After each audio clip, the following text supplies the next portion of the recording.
Hello नमस्कार दोस्तों, स्वागत करता हूं अपने इस चैनल लॉर्ड एसटीडी के ऊपर। जय हिंद साथियों। इस लॉर्ड एसटीडी में अगर हम बात करें जो आज का जो टॉपिक होगा वो बहुत ही ज्यादा जबरदस्त आपका टॉपिक होने वाला है। टॉपिक का नाम है निरक्षीय अवस्था में वैद्युत क्षेत्र की तीव्रता। और ये जो टॉपिक है ये बोर्ड एग्जाम की दृष्टि से बहुत ज्यादा महत्वपूर्ण होगा। इतना महत्वपूर्ण कि हर बार परीक्षा में आता ही आता है। और बोर्ड एग्जाम की अगर हम बात करें तो 4 नंबर में पूछे जाने वाला ये आपका टॉपिक होगा। और इस टॉपिक को आप बड़े अच्छे से पढ़ेंगे और आप कमेंट कर दो भर दो कमेंट से। और मैं अगर यहाँ पर आप बस एक कमिटमेंट कर दो कि गुरुजी जो आप यहाँ पर पढ़ाओगे वो सीधा आपके माइंड में स्कैन होगा। ये आप समझने की कोशिश करना भाई साहब जी। तो यहाँ पर आज का टॉपिक थोड़ा बड़ा टॉपिक है। हम थोड़े सरल भाषा में आपको पूरा डेरिवेशन कराने की कोशिश करेंगे। क्लास 12th के बच्चों के लिए बहुत ही ज्यादा यहाँ पर महत्वपूर्ण बनने वाला है। और इस डेरिवेशन को अच्छे से पढ़ना। इधर जो मैं पढ़ाऊं वो माइंड में स्कैन करने की ताकत आपके अंदर होनी चाहिए। ये कमेंटमेंट चाहिए कि गुरुजी आप इधर पढ़ाओगे वो सीधा आपके माइंड में स्कैन होगा। तो चलिए हम टॉपिक की शुरुआत करते हैं। और यहाँ पर इस टॉपिक का नाम है वैद्युत क्षेत्र की तीव्रता। निरक्षीय अवस्था की बात नहीं कर रहे हैं, यहाँ पर हम अक्षीय अवस्था की बात कर रहे हैं। तो यहाँ पर समझने की कोशिश करना, वैद्युत द्विध्रुव के कारण अक्षीय अवस्था में तीव्रता। तो इस चित्र को समझने की कोशिश करना कि प्लस क्यू आवेश जो आपका दिया गया है यहाँ पर बिंदु ए पर उपस्थित है। माइनस क्यू आवेश की बात करें बिंदु बी पर उपस्थित है। और ये तीव्रता दी गई है, ये क्या है? E1 आपकी तीव्रता है, E2 भी आपकी क्या है? तीव्रता है। इस बिंदु P यानी इन दोनों तीव्रताओं में अगर हम बात करें तो मध्य बिंदु क्या है? इसका जो मध्य बिंदु है, जो मिड पॉइंट है वो आपका क्या है? P है। अगर हम बात करें ये जो बिंदु O दिया गया है, ये बिंदु जो O दिया गया है, इससे लेकर के तीव्रता E1 तक की जो दूरी दी गई है वो r-l दी गई है। दूसरी तरीके से बात करें, ये जो आवेश दिया गया है प्लस क्यू आवेश, इसकी जो बीच की दूरी दी गई है वो r+l दी गई है। देखो यहाँ पर साफ साफ लिखा है कि माना ए भी एक वैद्युत द्विध्रुव है। तो ए भी एक क्या है? वैद्युत द्विध्रुव है जिसके बिंदु ए पर प्लस क्यू आवेश आपका उपस्थित है। देखो यहाँ पर क्या है? बिंदु ए है, इस पर क्या कौन सा आवेश उपस्थित है? प्लस क्यू आवेश उपस्थित है। इसी प्रकार बिंदु बी पर लिखा होगा, यहाँ पर देखो बिंदु बी पर माइनस क्यू आवेश उपस्थित है। तो दोनों बिंदु आवेशों के मध्य की दूरी कितनी है? यहाँ पर देखो आपको साफ साफ दिख रहा होगा O है। यहाँ पर भी क्या लिखा है? O है। हमें क्या करना है? निरक्षीय नहीं है, क्या है? अक्षीय। यहाँ पर देखो, यहाँ पर आपको क्या करना है? हमें जो है यहाँ पर अक्षीय अवस्था में वैद्युत क्षेत्र की तीव्रता ज्ञात करनी है। तो सबसे पहले बिंदु ए पर तीव्रता निकाली। बिंदु ए पर वैद्युत क्षेत्र की तीव्रता E1 बराबर 1/4 pi epsilon naught into Q upon r-l। क्यों लिखा? क्योंकि सबसे पहले क्या दूरी दी गई है? r-l। तो r-l को लेके चलेंगे, इसको हम समीकरण नंबर 1 डाल देते हैं। अब देखना, अब हम इस डेरिवेशन की शुरुआत करते हैं। इस डेरिवेशन में पूरा जितना मैं इधर लिखवाऊं वो अपनी कॉपी में नोट करना। और परीक्षा की दृष्टि से बहुत ही ज्यादा महत्वपूर्ण होगा। और आप परीक्षा की पेपर में खोपड़ी में छेद करके आओगे मेरे भाई साहब, मेरे बच्चों। यहाँ पर समझने की कोशिश करना। अब हम शुरुआत करते हैं, एक एक पॉइंट को समझने की कोशिश करना। थोड़ा सा बड़ा होगा लेकिन यहाँ पर समझने की पूरी कोशिश करना। इधर जो पढ़ाऊंगा वो आपके माइंड में स्कैन होगा। यहाँ पर देखिए, यहाँ पर क्या है? सीधी सी बात है कि हमने यहाँ पर बिंदु ए पर वैद्युत क्षेत्र की तीव्रता E1 बराबर 1/4 pi epsilon naught into Q upon r-l का होल स्क्वायर निकाल लिया। फिर इसके बाद में देखो, इसी प्रकार हम क्या करेंगे? इसी प्रकार यहाँ पर लिखना पड़ेगा, इसी प्रकार बिंदु बी पर वैद्युत क्षेत्र की तीव्रता, वैद्युत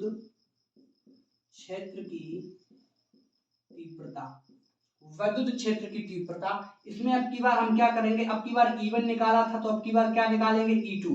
तो कितना हो जाएगा? 1/4 pi epsilon naught into Q upon R minus, अब की बार आर माइनस था, अब की बार आर प्लस एल का होल स्क्वायर हो जाएगा। इसको आप समीकरण नंबर 2 डाल देंगे। ठीक है, अब की बार आर प्लस एल क्यों लिया, क्योंकि यहां से ए तक की और बिंदु तीव्रता E1 तक की दूरी कितनी थी, आर प्लस एल, इसलिए लिया। अब यहां पर लिखेंगे परिणामी तीव्रता, अब यहां पर लिखेंगे परिणामी तीव्रता। परिणामी तीव्रता क्या होती है, E बराबर होती है E1 माइनस का E2। ठीक है, यहां पर देखो E बराबर E1 कितना दिया गया है, ये देखो आपको साफ साफ दिया गया है E1, तो E1 की जगह पर तो लिखेंगे 4 पाई एप्सिलॉन नॉट इनटू के, कितना दिया गया है, Q upon R minus L का होल स्क्वायर। ठीक है, फिर बीच में क्या है, माइनस है। E2 कितना दिया गया है, ये देखो U2 आपको दिया गया है 1 upon 4 pi epsilon naught into के Q upon R plus L का होल स्क्वायर। ये तो आपको इतना दिया गया है। अब आगे समझने की कोशिश करते हैं यहाँ पर। तो यहाँ पर देखो कितना लिखा है, यहाँ पर देखो Q यहाँ पर भी है और Q यहाँ पर भी है, 4 पाई एप्सिलॉन नॉट इनटू के यहाँ पर भी है और 4 पाई एप्सिलॉन नॉट इनटू यहाँ पर भी है। तो Q upon 4 pi epsilon not क्या आ जाएगा, कॉमन आ जाएगा। तो कॉमन आ जाएगा 4 पाई एप्सिलॉन नॉट इनटू के, कॉमन आएगा। समझने की कोशिश करना, थोड़ा सा बड़ा होगा लेकिन इस डेरिवेशन को बहुत ही सिंपल तरीके से समझाने की हम कोशिश करेंगे। बच्चा आप बहुत अच्छे से पढ़ना। यहाँ पर देखो साफ साफ यहाँ पर लिखा है, तो यहाँ पर क्या आपका कॉमन आएगा, E बराबर Q upon 4 pi epsilon naught into के। तो जब कॉमन आ गया तो बचेगा कितना, यहाँ से तो Q upon 4 pi epsilon not common, तो यहाँ पर 1 बच गया और r माइनस एल का होल स्क्वायर बच गया। भाई साहब जी 1 बच गया और r माइनस एल का होल स्क्वायर बच गया। यहाँ पर 1 बच गया, अब की बार r प्लस एल का होल स्क्वायर बच जाएगा यहाँ से। ठीक है, इतना बच जाएगा यहाँ पर 1 अपॉन आर प्लस एल का होल स्क्वायर, तो इतना बच गया। अब देखो गुरुजी आगे की स्टेप किस तरीके से करेंगे, E बराबर Q upon 4 pi epsilon not, यहाँ पर कितना हो जाएगा, इसका गुणा जब इसमें करेंगे तो कितना आएगा, r प्लस एल का whole square minus r minus L का होल स्क्वायर अपॉन कितना हो जाएगा, r square minus L square का होल स्क्वायर। इसका इसमें गुणा करेंगे r square minus L square का होल स्क्वायर। ठीक है, अब देखो गुरुजी कक्षा 9th से पढ़ते चले आ रहे हैं कि a प्लस बी का होल स्क्वायर कितना होता है। सबके जुबान पर रटा होगा कि क्या होता है गुरुजी, सब बच्चे जानते a square plus B square plus का 2ab, सब जानते हैं। तो वहीं पर ये यहाँ पर बिल्कुल सिंपल है गुरुजी। अब तो कक्षा 9th, अगर हम बात करें क्लास 9th की, वो बात आ गई, वो बात आपको लगानी है, वही फॉर्मूला लगाना है। तो यहाँ पर देखो, यहाँ पर क्या है, E बराबर Q upon 4 pi epsilon naught into के। यहाँ पर देखने, यहाँ पर आपका क्या लगेगा गुरुजी, यहाँ पर समझने की कोशिश करना। यहाँ पर r प्लस एल का होल स्क्वायर कितना हो जाएगा, r square plus L square plus का कितना हो जाएगा 2rl। ठीक है, माइनस लगा, माइनस लगा दो। r माइनस एल का होल स्क्वायर कितना होता है, r square plus L square होता है, लेकिन माइनस के कारण काय का हो जाएगा, माइनस के कारण ये r square plus L square, minus के कारण क्या हो जाएगा, माइनस का हो जाएगा r square plus L square, और माइनस का 2rl होता है, लेकिन इस माइनस के कारण प्लस का हो जाएगा 2rl अपॉन, नीचे कितना बचेगा, नीचे आपका बचेगा r square minus L square का होल स्क्वायर। ठीक है, अब देखो ये आर स्क्वायर भाई साहब जी इस आर स्क्वायर को नस्ते नाबूद करेगा, ये एल स्क्वायर इसको नस्ते नाबूद करेगा। ठीक है ना, आगे समझने की कोशिश करना। आगे का जो पॉइंट होगा वो इस तरीके से होगा, यहाँ पर आपका E बराबर Q upon 4 pi epsilon naught into के, यहाँ पर आपका कितना बच जाएगा, ये तो सब कट गए आपस में, एक दूसरे को सब काट दिया, बचा कितना 2rl और 2rl, तो यहाँ पर 2rl में कितने हो जाएंगे, 4rl हो जाएंगे। ठीक है, अब देखो यहाँ पर ये कितना हो गया, r स्क्वायर माइनस का एल स्क्वायर का होल स्क्वायर। ठीक है, इतनी बात तो गुरुजी हमें समझ में आती है, आगे आपको समझने की कोशिश करना। इतनी बात समझ में आती है। अब हम थोड़ा यहाँ पर इसको रफ किए देते हैं, आप लोग स्क्रीनशॉट ले लीजिएगा, ठीक है, स्क्रीनशॉट ले लीजिएगा। आगे हम इसको रफ किए देते हैं, आप स्क्रीनशॉट ले लीजिएगा। चलिए आपने स्क्रीनशॉट ले लिया होगा। आगे यहाँ पर कहानी फिर से स्टार्ट करते हैं। यहाँ पर आपने इतना निकाल लिया था गुरुजी, इतना निकाल लिया था। चलो इस स्टेप को मैं यहाँ पर एक बार और लिख देता हूँ। यहाँ पर आपका है कितना, ई बराबर कितना है, ई बराबर आपका है Q upon 4 pi epsilon naught into के, ठीक है। फिर कितना है 4RL अपॉन में आपके पास है R square minus L square का होल स्क्वायर। इतना तो आपके पास दिया गया है। अब देखिए यहाँ पर एक कंडीशन लागू होती है, क्योंकि भाई साहब जी R स्क्वायर जो होगा, यहाँ पर जो R स्क्वायर होगा इस L स्क्वायर से बड़ा होगा। और गुरुजी हमारे सोसाइटी में कहते हैं कि जो बड़ा होता है उसी का नाम बड़ा होता है। तो कहने का मतलब मेरा यही है कि जो R स्क्वायर होगा वो L स्क्वायर से बड़ा होगा। गुरुजी इसको लतिया करके बाहर निकालेगा, किसको, L स्क्वायर को। तो यहाँ पर जो L स्क्वायर क्यों बड़ा होगा, क्योंकि जिसका नाम बड़ा है वही बड़ा है। L स्क्वायर, यहाँ पर L स्क्वायर की बात करें तो L स्क्वायर यहाँ पर क्या होगा, शून्य होगा। इस स्थिति में L स्क्वायर शून्य होगा, उसको नगण्य मान लेंगे। तो देखना यहाँ पर क्या है, हम लिख सकते हैं कि जो R है वो आपसे L से क्या है, बड़ा है। या आप लिख सकते हो कि जो R स्क्वायर है वो much greater than L square है।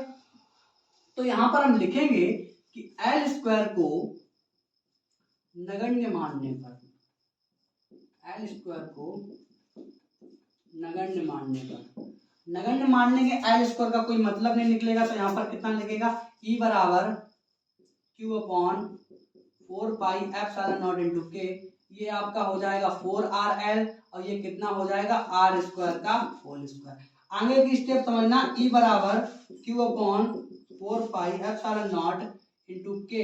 यहाँ पर आपका हो गया 4RL और अपॉन में कितना हो गया, R का 4। इसका उसमें गुणा करोगे तो R4 आ जाएगा, ठीक है। इसके बाद में आगे की स्टेप समझने की कोशिश करना।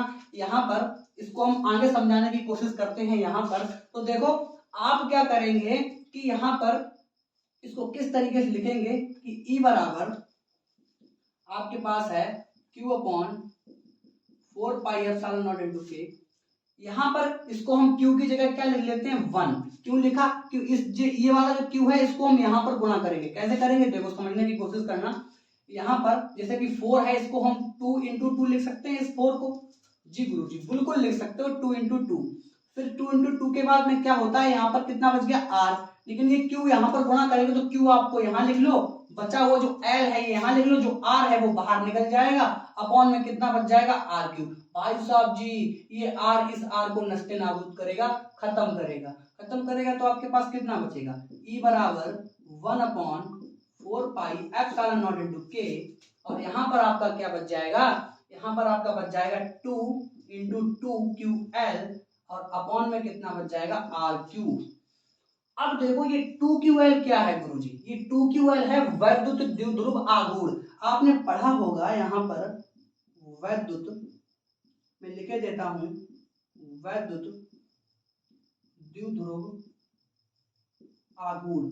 इसका जो फॉर्मूला होता है P बराबर होता है 2QL। अब तो समझ में आ ही गया होगा कि ये मसला क्या है। ये मसला ये है गुरुजी, समझने की आप कोशिश करना। ये मसला आपका क्या है कि यहाँ पर देखो ये 2QL है, यहाँ पर भी 2QL है, लेकिन क्या है P बराबर 2QL है। तो इस 2QL की जगह पर हम P लिख सकते हैं, इस 2QL की जगह पर हम ये P लिख सकते हैं। जी गुरुजी बिल्कुल आप लिख सकते हो। तो यहाँ पर क्या होगा, E बराबर 1 upon 4 pi epsilon naught into के। और यहाँ पर कितना हो जाएगा 2, और इस 2QL की जगह पर क्या हो जाएगा P, और नीचे आपका कितना है R क्यूब। तो यहाँ पर देखो ये फॉर्मूला आपका तैयार हो गया जबरदस्त तरीके से। ये आपका फॉर्मूला यहाँ पर आपका तैयार हो गया, ठीक है। यही फॉर्मूला गुरुजी, इसी का फॉर्मूला निकल के आया वैद्युत द्विध्रुव के कारण अच्छी अवस्था में तीव्रता। जो इतनी मैंने ये इतना बड़ा ये डेरिवेशन जो लगवाया है, वो सारा डेरिवेशन क्या होगा गुरुजी, ये फॉर्मूला निकल के आया। फॉर्मूला है 1 upon 4 pi epsilon naught into के इंटू 2p/r⁴। यहाँ पर एक चीज आपको बच्चा अच्छे से पता होगा, क्योंकि यहाँ पर जो 1/4πε0 होता है, इसका जो मान होता है वो होता है 9 × 10⁹, और इसका मात्रक भी लिख लो साथ में, न्यूटन × मीटर स्क्वायर प्रति आपका हो जाएगा कूलाम स्क्वायर। और इसको भी आप लिख सकते हो न्यूटन प्रति कूलाम। तो गुरुजी ये दोनों फॉर्मूला यहाँ पर इसका ये भी तैयार कर लेना, आगे आपके काम आएगा। लेकिन गुरुजी जो आज का जो टॉपिक था वो मैंने पूरे फुल्ली डिटेल के साथ में यहाँ पर मैंने पढ़ाने की कोशिश की। और इस टॉपिक की अगर हम बात करें तो ये जो फॉर्मूला आपके सामने निकल के आया है, ये सारे फॉर्मूला आपके न्यूमेरिकल्स में काम देंगे। और मैं आपको यहाँ पर थोड़ी सी और बेसिक नॉलेज दे देना चाहता हूँ कि अगर आपको और भी मेरे वीडियोस देखने हैं तो वो सारे वीडियोस का लिंक आपको डिस्क्रिप्शन में हो जाएगा। जैसे कि आपको कूलाम का नियम देखना है, सेकंड आपको पॉजिटिव एंड नेगेटिव चार्ज के बारे में जानना है, थर्ड आपको विद्युत आवेश क्या होता है उसके बारे में जानना है। सारे वीडियो के लिंक आपके डिस्क्रिप्शन में होंगे और आप वो वीडियो देख करके अपने प्रिपरेशन को और भी शानदार यहाँ पर बना सकते हो। और यहाँ पर जो आज का जो टॉपिक था उसको बहुत ही धमाकेदार तरीके से मैंने पढ़ाने की कोशिश की। और जो कल का जो टॉपिक होगा भाई साहब जी, वो भी होगा कौन सा, निरक्षीय अवस्था में विद्युत क्षेत्र की तीव्रता। और मेरे शेरों, आप पढ़ेंगे अच्छे से, इस टॉपिक को पढ़ेंगे। अगर आपको ये वीडियो हमारा पसंद आया हो, अच्छा लगा हो, तो भाई साहब जी इस चैनल को सब्सक्राइब करना, सेकंड इस चैनल को लाइक करना, और हमारे वीडियो को भी आप जो है शेयर करने की कोशिश करना, ताकि और भी बच्चे देख सकें और अपनी प्रिपरेशन को शानदार बना सकें, बेहतर बना सकें, अच्छा बना सकें। गुरुजी बस आज के वीडियो में इतना ही। जय हिंद, जय भारत गुरुजी।